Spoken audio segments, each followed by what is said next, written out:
All right, so I'm going to keep going from here. I'm back. Let's see. Let's continue with Paradise Lost. Okay. So, let's see. Hey, good. Okay. Crazy, y'all. We trying to get those numbers down. We trying to get those numbers down. That's a depression of JD doing an impression of Tristana doing an impression of Gil. So this is like meta, right? We got to get those numbers down. All right, so let's pick it up from here. I'm trying the other service. Maybe it's just straight to, the old tubester that makes it do that. I don't know. You guys, just constant attacks, man. It's just constant attacks, man. Kill. All right, so what we were talking about was the beginning of Paradise Lost, okay? And we had gotten through about 16 lines of the poem. Gil didn't like that. So we're going to keep going. So let's see. We stopped at the end of the first sentence, which was in line 16. So I'm just going to pick it up from there. So he says, the speaker here says, and chiefly thou, O spirit, that dost prefer before all temples the upright heart and pure, instruct me, for thou knowest, thou from the first wast present. So he's talking here to, spirit is capitalized. So he's talking to the Holy Spirit, I assume, right? He says, let me read that again.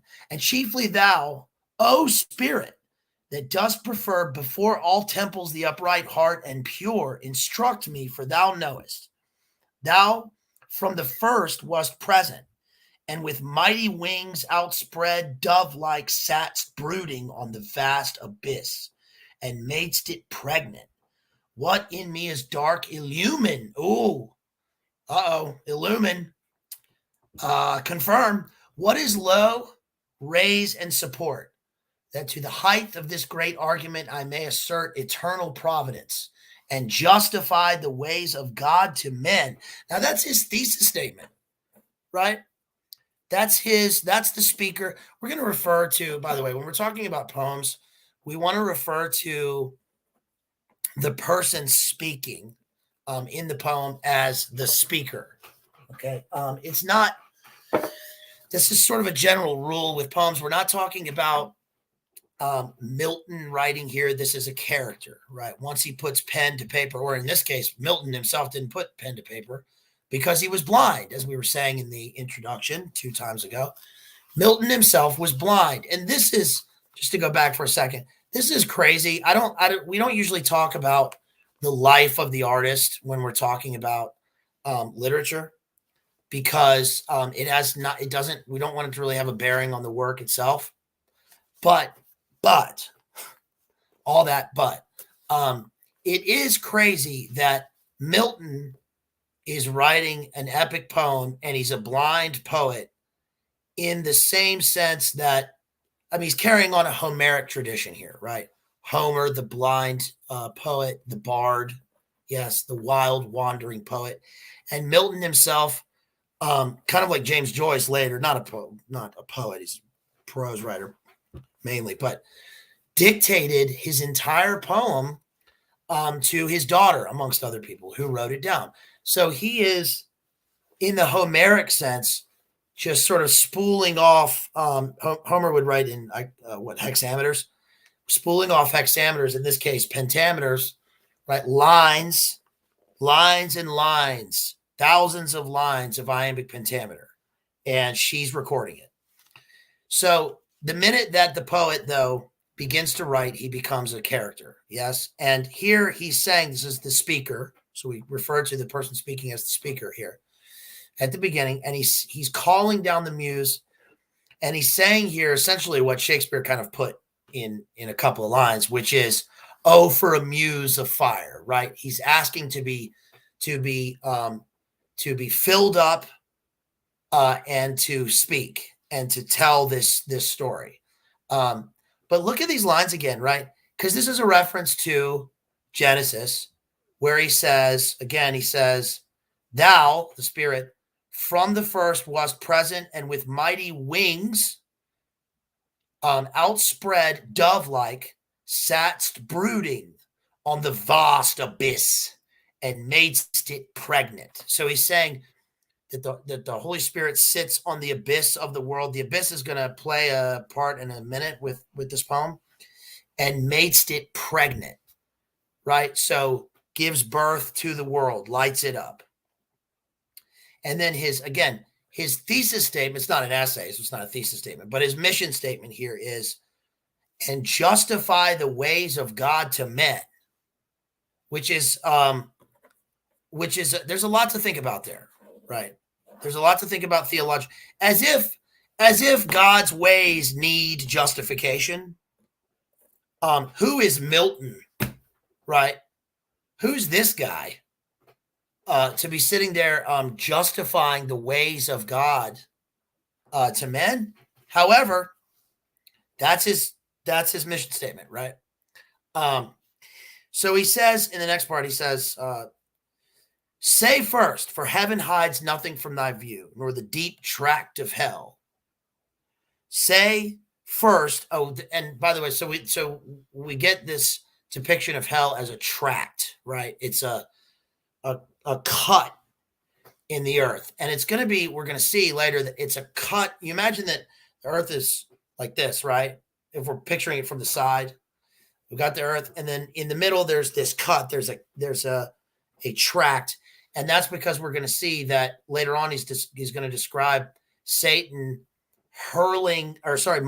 Michael hurling Satan headlong into the earth.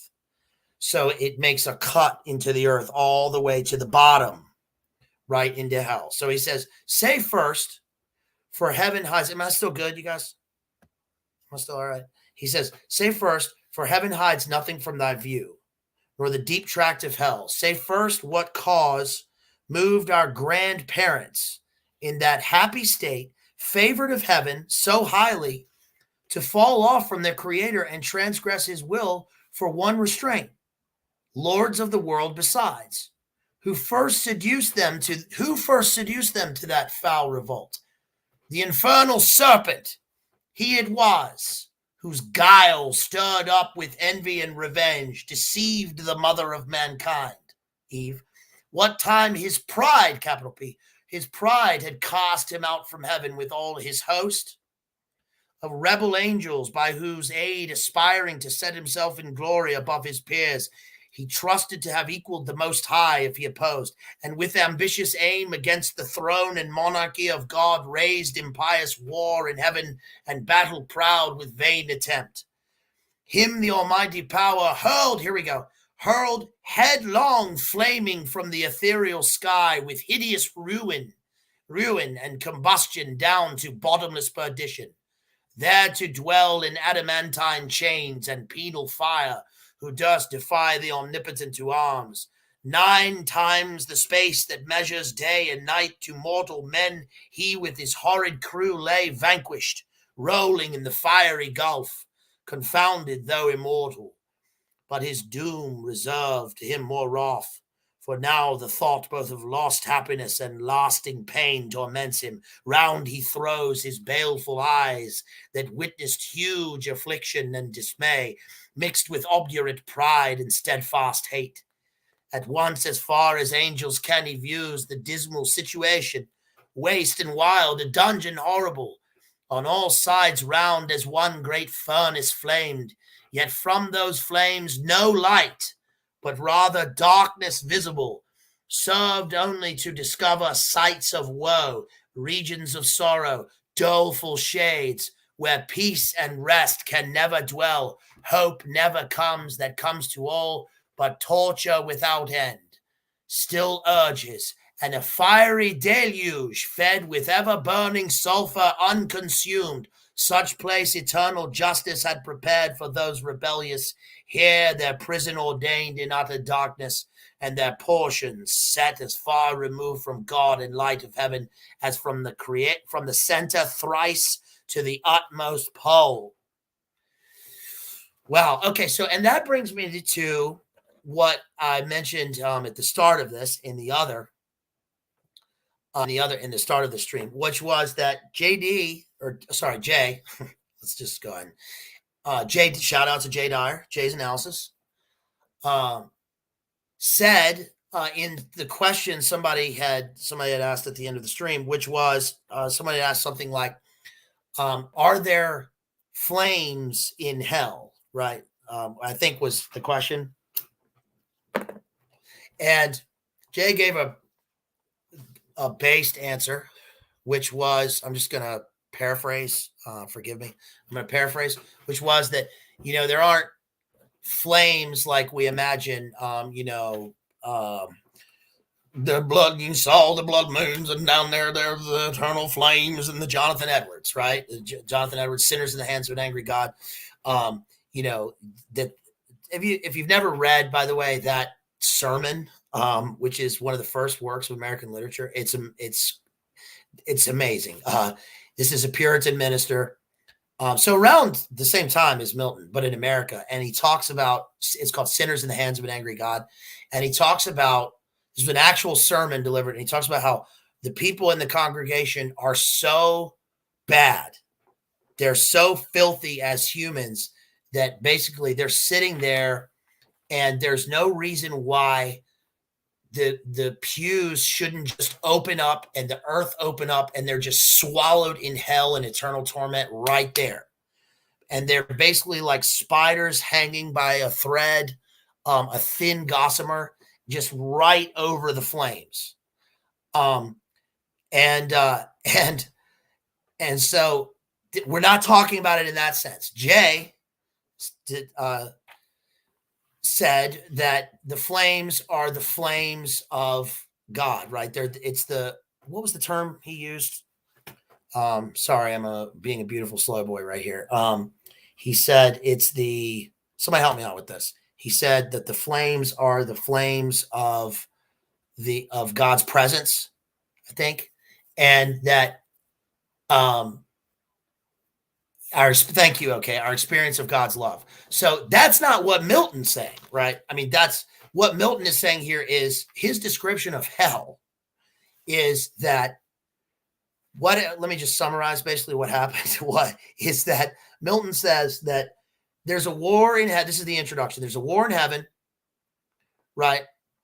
And that the angels, led by, as we're going to see, Satan, is cast out, he says, headlong out of heaven, down into this chasm, right? 9 times the length, 3 times 3, right? 9 times the length of the farthest pole. And they end up in a fiery deluge fed with ever burning sulfur, unconsumed, right? A place that eternal justice had prepared for those rebellious. They are locked in adamantine chains. This is, hey guys, have you ever seen the Marvel movies? And they talk about adamantium, right? Have you ever seen? That's what Wolverine is made of, right? He's made of adamantine, right? So this is where he gets the word, right? It's adamantine chains and penal fire. And the most striking image here, I think, the most striking image here is the fact that Milton describes hell as being so dark that the darkness is visible, right? This is a striking image. And what Milton is saying, again, we're just going on the language in the poem here versus the theological truth. What Milton is saying here is that hell, when they first discovered, so this is their landing in hell. This is hell's created here, is that Satan falls down, and that they land in this place where there is no light, right? Where they have rejected God's love, they have rejected heaven, and there is no light. And there is not only no light, but it's so dark that the darkness is visible. And just think of this in your own life. Anybody who's ever gone outside, like you imagine going outside, like especially when you're a kid, you're going out, you're playing at night, like when you're a little kid, I just remember like going out, you're gonna go play like war with your friends, right? And it's dark. And it's so dark that you let the darkness settle. There's no light outside, and it is you can hear the stillness, and that your eyes adjust. And I guess that's what we can imagine this being, that there's just no light, but somehow they adjust to it. Mixed. So he says, and whenever you have the letter O in Shakespearean or epic poems, remember that because this is verse, so this is what it looks like on the page, right?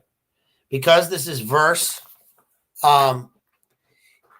we call this real estate. All of the words are expensive real estate, right? Because we have only 10 syllables per line.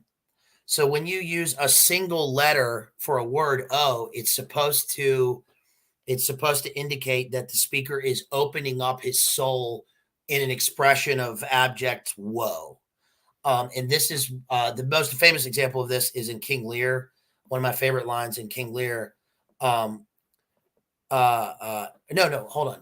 That's never, never. Oh no, it's T.S. Eliot does it in The Wasteland. He says, oh, that Shakespearean rag. Oh is supposed to be an example of like it's just utter degradation and lack of hope. He says, oh, how unlike the place from whence they fell.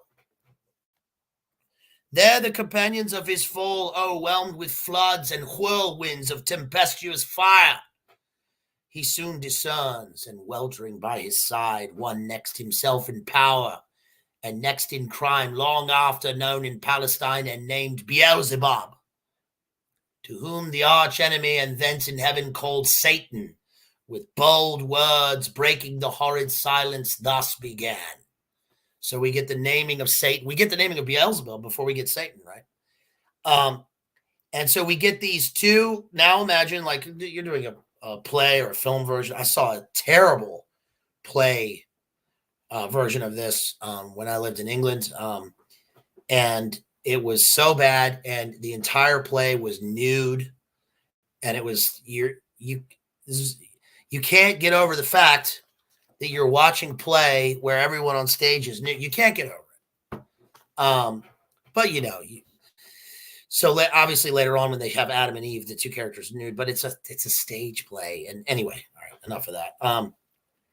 So he says, Satan says here, if thou be, is it Satan speaking? Hold on.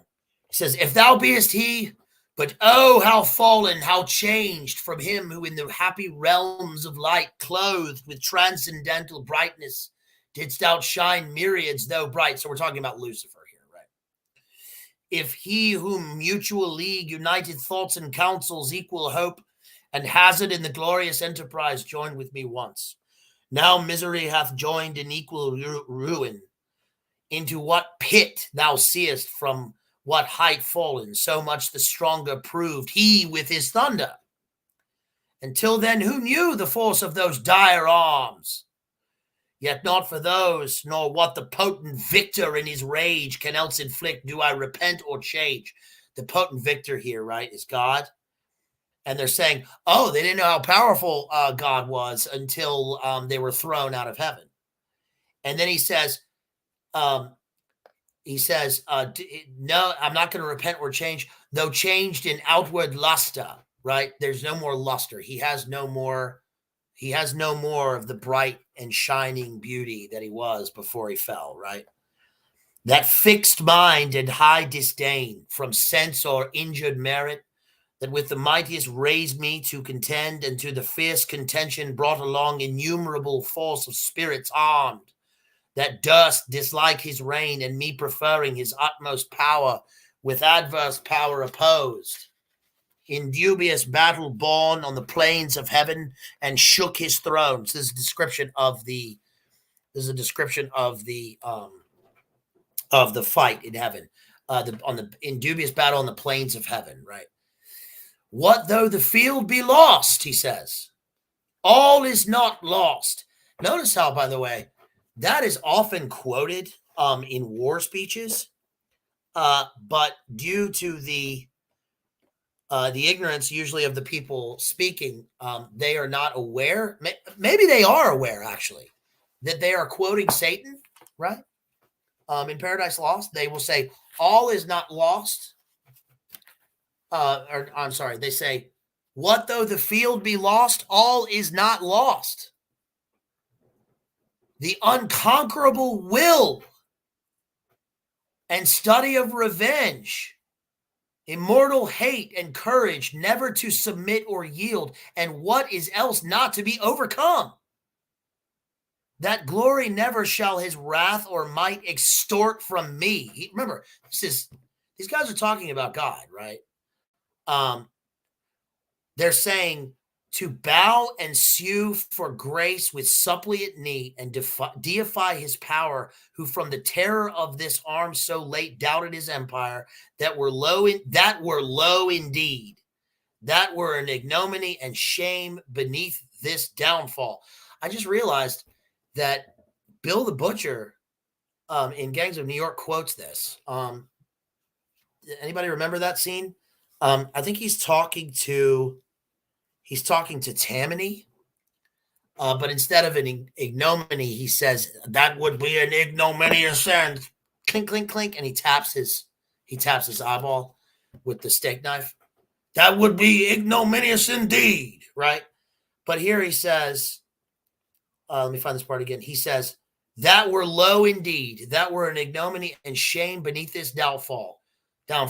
Since by fate the strength of gods and this imperial substance cannot fail, since through experience of this great event in arms not worse, in foresight much advanced, we may with more successful hope resolve to wage, here we go, to wage by force or guile eternal war irreconcilable to our grand foe, who now triumphs, and in the excess of joy, sole reigning holds the tyranny of heaven. Yeah, they're describing heaven as a tyranny, right? These are like the ultimate beta. I mean, I don't know. I don't know if you could call them. What are they, right? They're saying how, they're kicked out. We're kicked out of heaven, right? You waged the war. You tried to, this is in the poem. These guys try to overthrow God, right? They're defeated. They're cast down. Notice they're not obliterated, right? And Satan even talks about how they are left with one thing. Their, quote, this is line 106, unconquerable will, right? So how gracious is God, right? How great is God that Satan, rebels, calls God a tyrant, gets these angels, they fight this war, he's cast out, right? And God leaves them with their will. But notice the contradiction here. I just realized this also. This is on Milton's. We can say this is on Milton's part. I mean, this is purposeful, but what's the contradiction here? He talks about the unconquerable will in line 106, but then he says in line 116, since by fate the strength of gods and this imperial substance cannot fail. Well, how are you going to talk about the will and then talk about fate? Right? Does that make sense? You either have free will, right? Or, well, I guess I don't know. What do you guys think about that? You either have free, I mean, look, you try to reconcile the idea that there's both fate and free will. It is what people do. Yes. Obviously the two are at odds. And I'm not sure that's not a mistake on Milton's part. I guess what I'm thinking here is that he uses the word fate because he has no other word to describe the fact that this has happened to them. Or maybe, I guess maybe it's just a convenient, thing that Satan can blame, right? And obviously, oh, they're down there, they've been punished, and I have free will and I did all this stuff, but it's not me, it's fate's fault. That makes sense. I suppose that makes sense. So it says, so spake the apostate angel, though in pain, vaunting aloud, but racked with deep despair, and him thus answered soon his bold compeer. Okay, here we go. O prince, O chief of many throned powers that led the embattled seraphim to war, under thy conduct and in dreadful deeds, fearless, endangered heaven's perpetual king, and put to proof his high supremacy, whether upheld by strength or chance, or fate. He mentions fate again. Okay, so here, all right, so let's give Milton credit here. So I guess what he's saying here is that they won by strength or chance or fate is what this character is saying, is using as his, I guess, the reason that they lost, right? Too well I see and rue the dire event that with sad overthrow and foul defeat hath lost us heaven and all his mighty host in horrible destruction laid thus low. As far as gods and heavenly essences can perish, for the mind and spirit remains invincible, and vigor soon returns, though all our glory extinct and happy state here swallowed up in endless misery. But what if he, our conqueror, whom I now of force believe almighty? Imagine that, though, right? Okay, so we got to give them credit. They're not total. They're not total. At least he says here. Yeah, he admits God is almighty. He says, whom I now of force believe almighty, since no less than such could have overpowered such a force as ours, have left us this our spirit and strength entire, strongly to suffer and support our pains, that we may so suffice his vengeful ire, or do him mightier service as his thralls by right of war, whatever his business be, here in the heart of hell to work in fire, or do his errands in the gloomy deep. What can it then avail, though yet we feel strength undiminished, or eternal being to undergo eternal punishment? Whereto with speedy words the archfiend replied. Okay, so what he's saying here is, yeah, we lost. Yeah, we lost. Right? That's it. So now we're in fire and we're in hell. We have to admit that, right? He says, this is a cigarette, by the way. Okay, this is a cigarette. Okay, I'm a grown-ass man, right? Watching this sometime. Gil watching this in the future, trying to get at me for that. But don't smoke or whatever, All right, he says, fallen cherub, to be weak is miserable, doing or suffering, but of this be sure. Okay, here we go. Here is the, again, not the thesis statement. This is the mission. I guess let's call it the mission statement. This is the mission statement of Satan, okay? We had the speaker's mission statement at the beginning, right? And now we have Satan's mission statement that will last throughout this entire poem. He says, but of this be sure, to do aught good never will be our task, but ever to do ill our sole delight, as being the contrary to his high will whom we resist. If then his providence out of our evils seek to bring forth good, our labor must be to pervert that end, and out of good still to find means of evil, which oft times may succeed, so as perhaps shall grieve him if I fail not and disturb his inmost counsels from their destined aim. But see, the angry victor hath recalled, but see, the angry victor hath recalled his ministers of vengeance, and pursued back to the gates of heaven. The sulphurous hail shot after us in storm, overblown hath laid the fiery surge, that from the precipice of heaven received us falling, and the thunder winged with red lightning and impetuous rage, perhaps hath sent his shafts and ceases now to bellow through the vast and boundless deep. All right, so what he's saying here is, what Satan is saying here is, remember, we had to justify the ways of God to men. So now we have Satan saying, our mission, the mission of these demons, is that they will never do good, right? To do aught good never will be our task. Notice, I just noticed the pun in line 159. To do aught good never will be our task. This is their will. What they are willing here is that they will never do good. Evil, right, in Paradise Lost, evil will never do good, and that is their sole delight, because they know that, or they think that this will pain God, because whatever, remember, by the way, in the poem, man has not been created yet, as far as this timeline goes. So later on, Satan is going to hear about this thing called creation and mankind.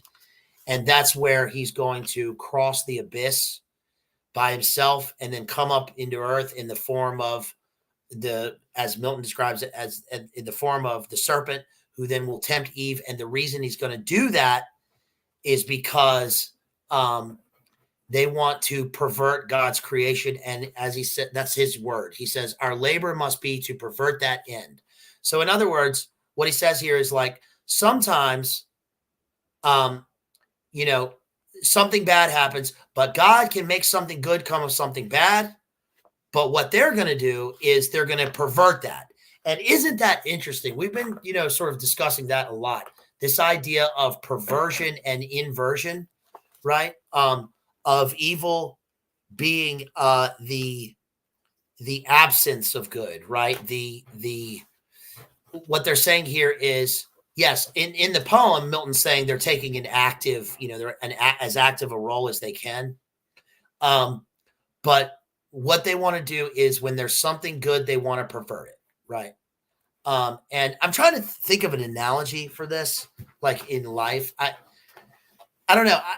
If there's some sort of analogy, maybe it'd be dangerous to say on here. Okay, we'll leave the analogy. So he says in the next part, let's see, page 10 in this book. This is line 178 of the poem. I'm using line numbers because that's standard for when you're talking about poems, because the line numbers are never going to change.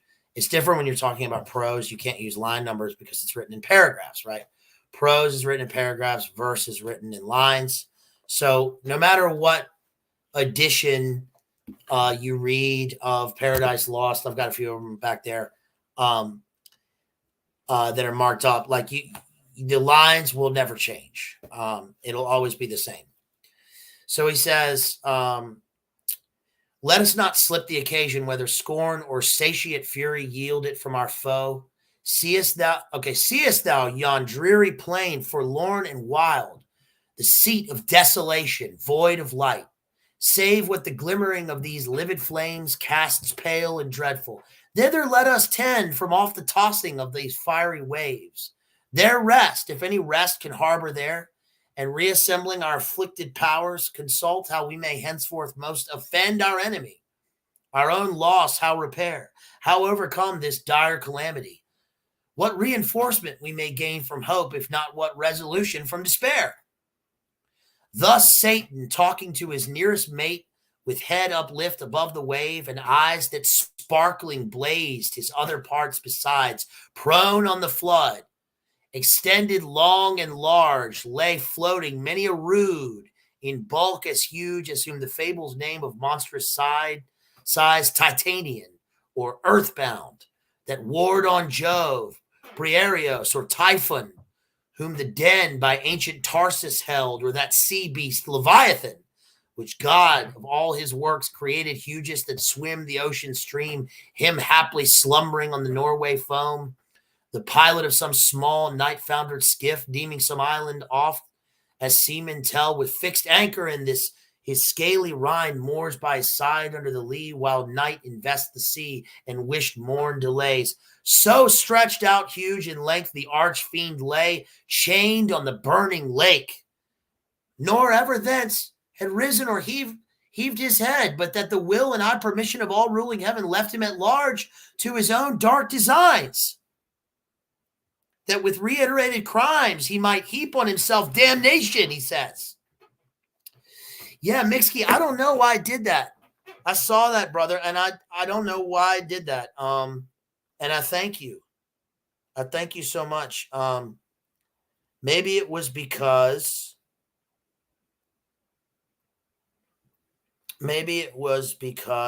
my entire internet crashed, and I don't know why that would affect it though.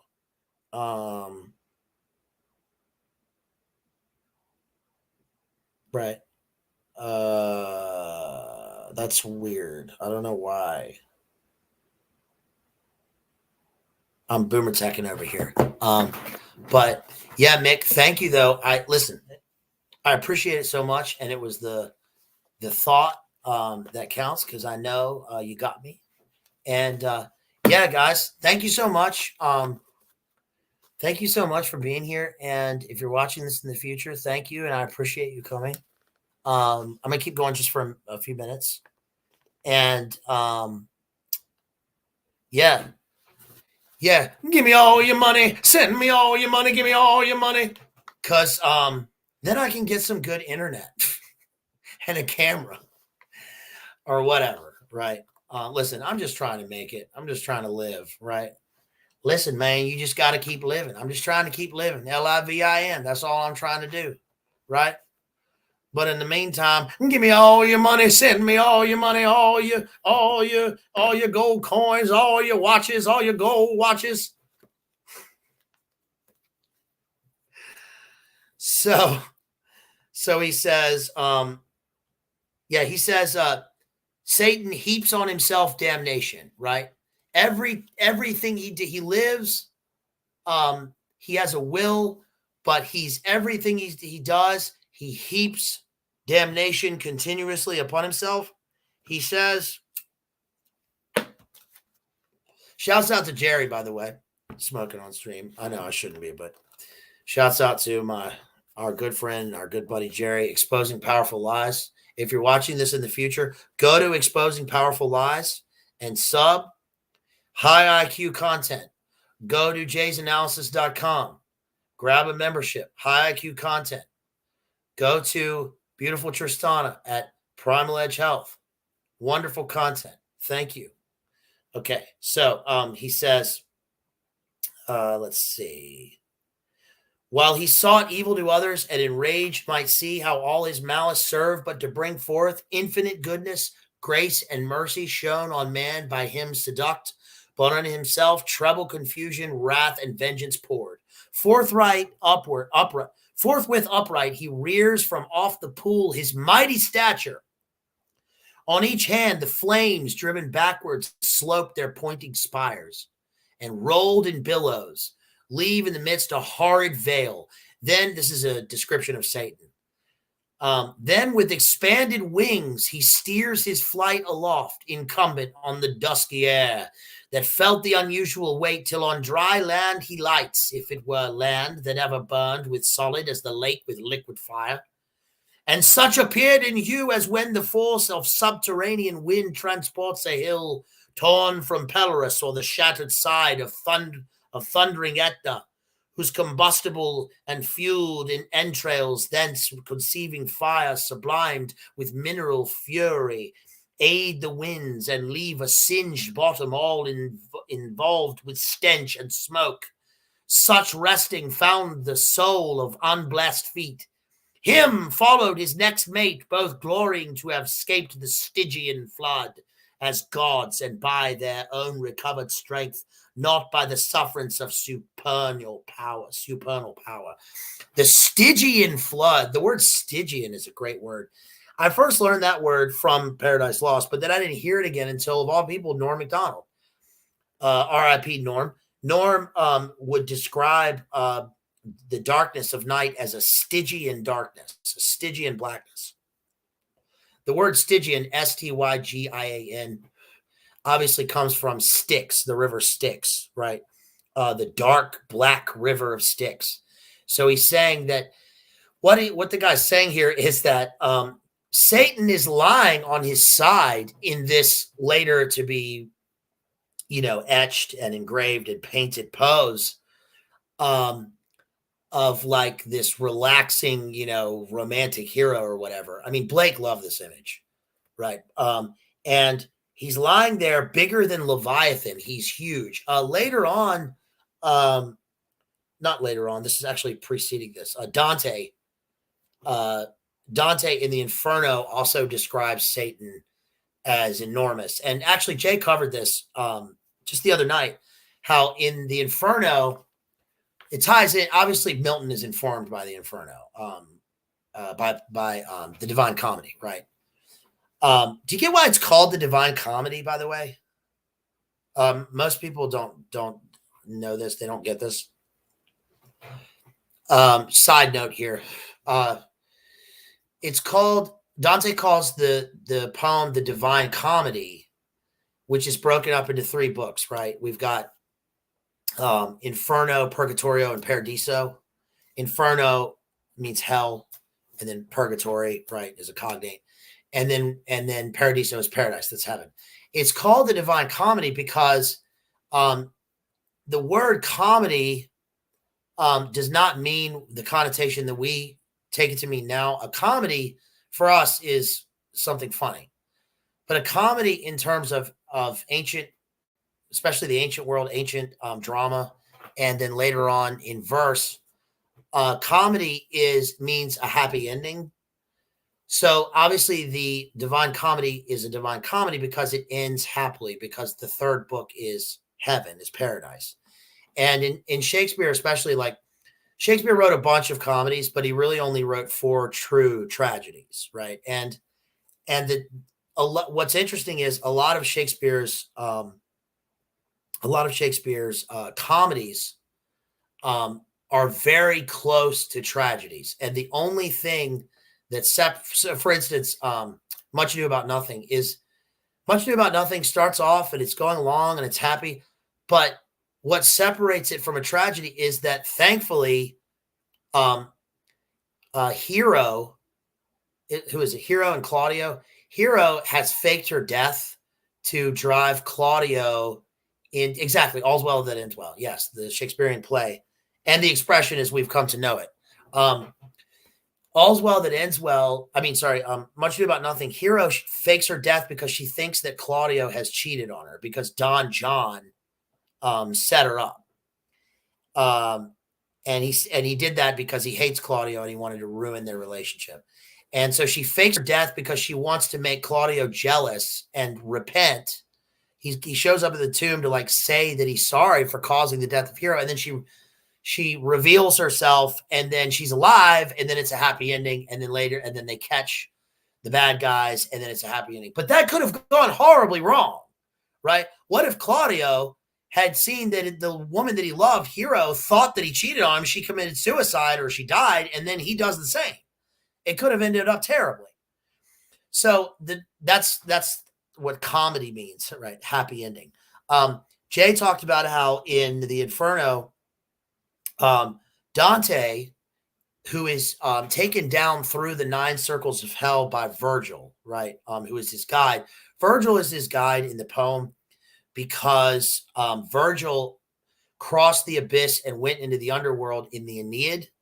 So that's sort of, Dante has a kinship with him as an Italian, right? They always do this in the epic poems. They did this in the Odyssey. Odysseus had to do the same. And Satan is about to do this, right? He's already in hell, but he's going to cross the abyss. Now we've heard, we obviously know about the Gnostic and the esoteric elements of the figurative or the literal crossing of the abyss. Crowley talks about this a lot. right, Karanzan and crossing the abyss and meeting Metatron. And so, but what happens in the Inferno is they get through the 9 circles. When they get to the 9th circle in the Inferno, they are crawling down into the 9th circle. They're in the deepest part of hell, and all of a sudden it inverts. So the world's already inverted, right? Hell there's inversion, but then all of a sudden they're climbing upwards, and they realize they're climbing up these 2 massive legs, and the legs are the legs of Satan, and they are upside down because Satan has been hurled from heaven down into the bottom of the world, and he's in hell in the 9th circle. It's no longer hot and fiery, it's cold, it's freezing. So Satan is stuck in the ice. And I was thinking about this earlier today. That makes sense. Yeah, Jerry, we started again. I don't know what happened. Gil attacked us, and I lost my connection. So I just, thank you guys for sticking with me. And thanks for coming back, Jerry. I appreciate it. I love you, brother. And so I was thinking about this earlier today, that it's strange that the 9th circle is described by Dante as being ice, right? As being cold. But it makes sense in this weird way because obviously fire, the hottest fire is blue, like ice, right? Absolute zero is so cold that it burns you, right? It's like if you ever held dry ice. I'm not saying that dry ice is absolute zero. Okay. But what I'm saying is that when you hold something that is, or if you're in the midst of something that is so cold, it can burn you, right? And so they're in the midst of this ice. They crawl up and they see the face of Satan. And in Dante, the face of Satan has pinwheels. It actually has 3 faces, but I like to think of it as he has 3 faces. And in his eyes are these ever burning pinwheels of fire.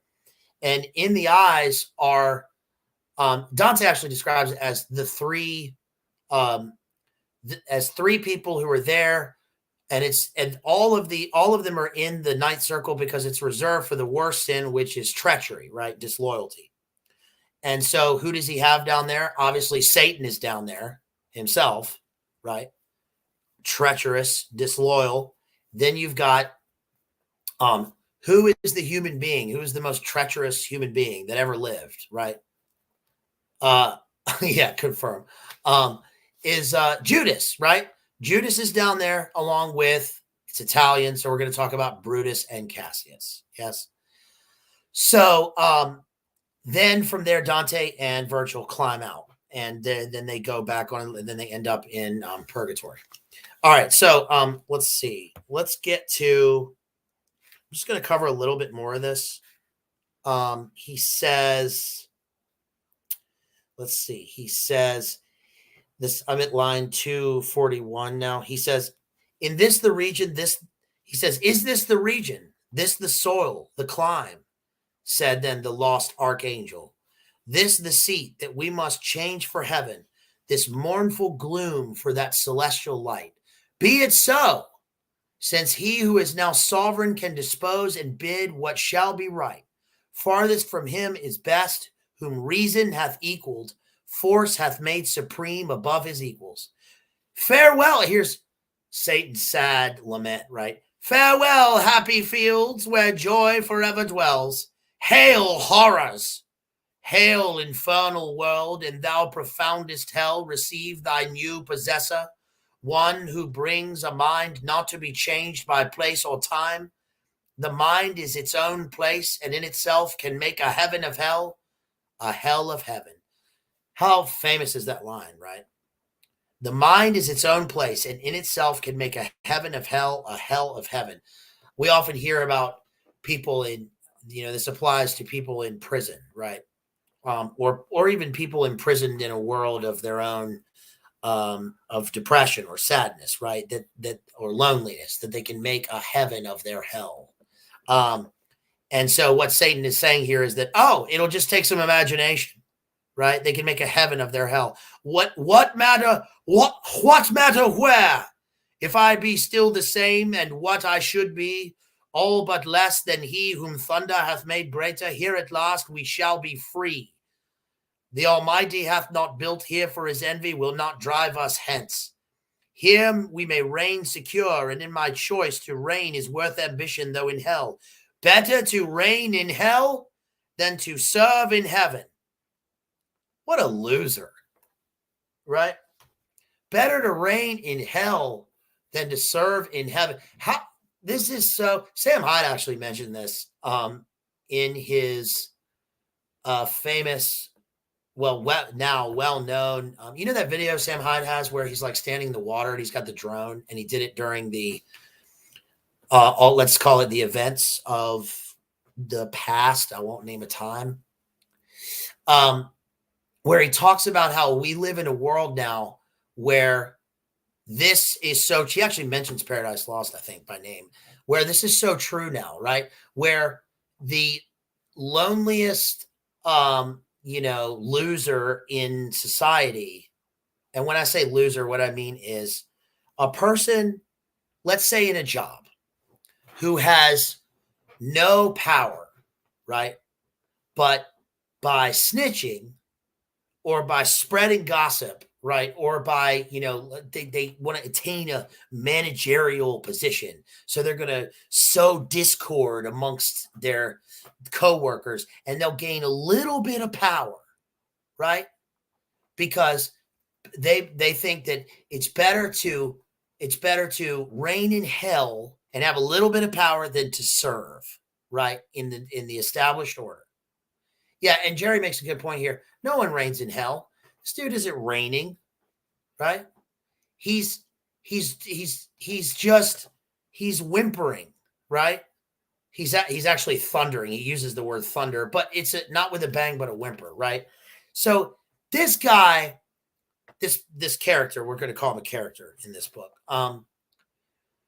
is thinking that, right, it's better to do everything for myself and be free. That's what liberty is to him, right? Than to serve. Whereas we usually think, right, it's by giving that you receive. It's by being a servant, right? I mean, this is like the idea of, like, when you're young, you're a little kid and it's like your birthday or it's Christmas time, and like you want presents, right? You can't wait to get the presents because you're a kid. But then as you get older, what you start thinking is, it's like your parents or, your whomever, your wife or whoever asks you what you want for Christmas or for your birthday. And it's like, nothing. I don't really want anything, right? If I want something, it's like, you're grown. You can go get it. It's like what Seinfeld says about being an adult. If you want a cookie, you can go get a cookie. You can go buy the cookie. And so you don't really, there's nothing you really want. And it's also, I don't know about you, but like, it's this feeling of like, you don't want other people, you don't want to ask people to like buy you presents. Here I am. Give me all of your money. But like, because you don't want to burden them. Right. And because what you really want is the joy of getting other people presents or giving other people joy, like, it, when Christ says that, forgive me if I'm butchering this, okay, guys, but when Christ says, like, it's like praying so everyone can see you, right? Or like you announce that you're praying, it's this virtue signaling, right? Is different from, or let's say, let's use this analogy. Someone who gives a bunch of money to a foundation and puts their name on the building, right?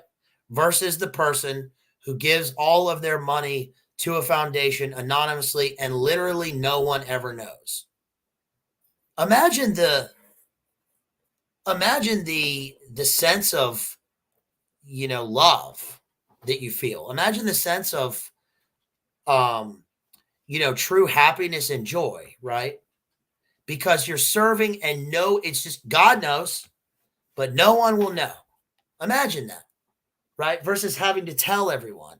And so that's the whole point, is that this book is about Satan refuses to serve. He wants everything for himself. And isn't this like the tenet of one of the tenets of LaVeyan Satanism, right? It's like all about yourself, right? Everything for you, and crush your enemies if they don't, if they don't serve you, right? So he says, so he says again, and this is lines 262, line 263 in the poem. Better to reign in hell than serve in heaven. But wherefore let we then our faithful friends, the associates and co-partners of our loss, lie thus astonished on the oblivious pool, and call them not to share with us their part in this unhappy mansion. Notice the word mansion there, right? Or in my father's house there are many mansions. Or once more with rallied arms to try what may be yet regained in heaven, and what more lost in hell. So Satan spake, and him Beelzebub thus answered, leader of those armies bright, which but the omnipotent none could have foiled. If once they hear that voice, their liveliest pledge, and hopes and fears and dangers heard so often in worst extremes, and on the perilous edge of battle when it raged in all assaults. So, all right, so listen, I'm going to skip ahead here. What Beelzebub does, Beelzebub is his right-hand man, right? Beelzebub, one of the princes of hell, the lord of the flies. A bunch of them make an appearance in this poem. We get Beelzebub. We get Moloch appears. We talked about Typhon. And I think all 9 of the princes of hell make their appearance in this poem. What ends up happening, I'm gonna kind of end here talking about the introduction, is that they decide that they are going to they're gonna gather all of their buddies together that fell with them, and they're gonna create a city. And they call this place. Remember what they call this place? They call it Pandemonium, right? Pandemonium means all the devils. Milton got this specifically. I think he's referencing, Shakespeare, because he's talking. Remember that line in Shakespeare? Heaven is empty, and hell is empty, and all the devils are here because they're on earth, right? Was that from the Tempest? I think it's from the Tempest. Hell is empty, and all the devils are here. What they do in Paradise Lost is they say they're going to call this place Pandemonium, and they create in Dante's Inferno, they call it the city of. They walk into the city of Dis. That's where the famous "Abandon all hope, ye who enter here," because in the Inferno they walk into this place called the city of Dis, and it's got gates, and that's where the damned souls will go, and it's called the city of Dis because Dis, D-I-S, it's the it's the not, it's the opposite, right? It's the opposite of the good. It's abandon all hope, so you are in despair, right? And in Paradise Lost, it's called Pandemonium. Then what Satan's going to, I'm just going to summarize here. What Satan's going to do, again, I mentioned this before, is he's going to make his esoteric satanic journey, literally satanic journey across the abyss, and then come up to earth, and then take the form of the serpent.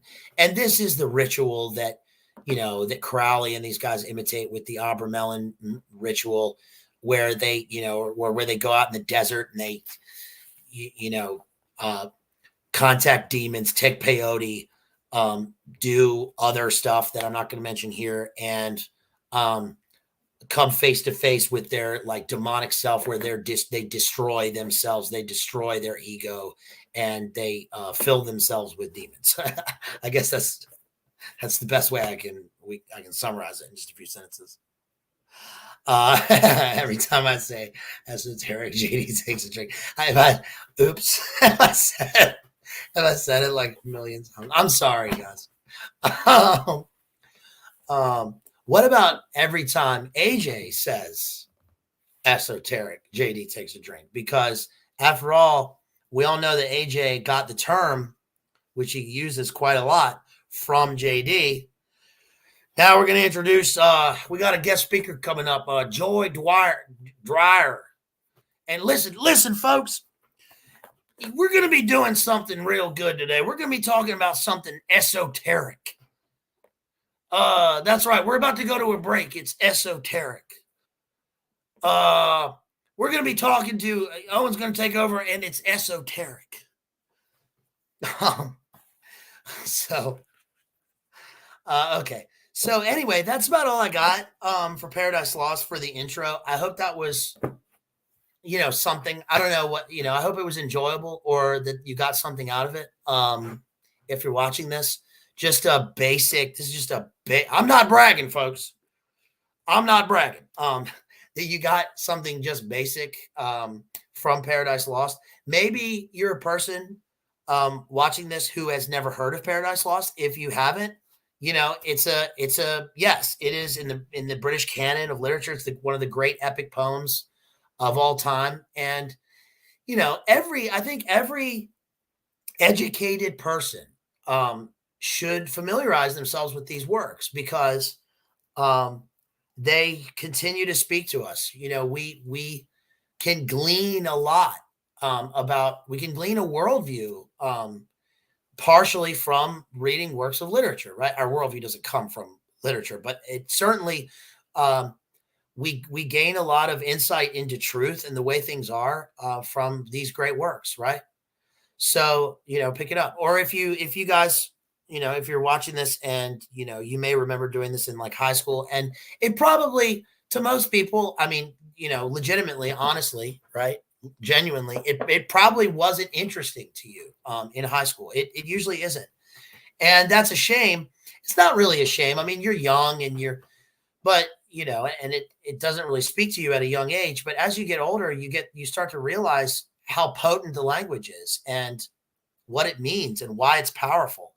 And the fact that it's also all pervasive. It's ubiquitous, right? Shakespeare and Milton. I mean, Milton didn't do a scintilla of what Shakespeare did, in my opinion. Right. We've got one great work, but we've got 37 great works. But it is still its own thing. And it's so ubiquitous.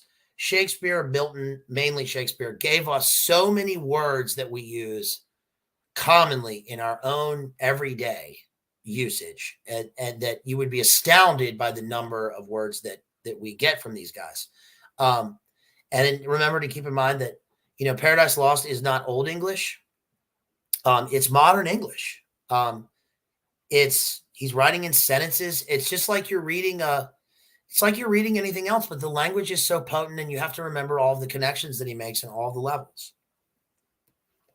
So, and also, I think that it's important. I think that it's important to read this stuff for your, I don't know what to call it other than like your spiritual education, right? I'm not saying that you should be educated spiritually by John Milton. That's obviously not what I'm saying. But what I'm saying is that this is a thing, right? And he writes a major work that affects the culture still. It affects our worldview, and a lot of what we do. And it's important to understand, what people say, right? And the language that they use. So that's about all I got, you guys. Thank you so much. And again, thank you. If hopefully my links work. And if you donated, or you tried to donate, then I really, really appreciate it. Obviously. It's hard times, you guys. I mean, like, just to speak honestly, we live in hard times. And it's not uncommon to hear people talk now about the fact that there's a big black cloud over a lot of stuff. And, you can feel it in the psychosphere, and it's very hard. It's very hard. Everybody's trying to get by. I'm trying to get by. We're all trying to get by. So we're just trying to do what we can. So I really appreciate it. So thank you so much. I really appreciate it, y'all. And that's all I got. Anybody got anything? That's about all I got. I don't know what we're going to go over next time. Maybe something shorter. Something maybe shorter and lighter would be good. We don't always have to cover like dark material. And maybe we'll do. I mean, we're not the film domain here. That obviously belongs to our friends. That belongs to Jay's Analysis for all of your film breakdowns. That is the place. Maybe we can, and Jerry, right? Jerry does the great film breakdowns at Exposing Powerful Lies live streams. Sub to him. He does great older film analysis. And so, but it would be cool to find something that hasn't been done just to talk about. Maybe something light. I don't know. Maybe we'll talk Caddyshack or something. All right. Okay, guys, that's about all I got. So I love you guys, and I will see you later. Peace.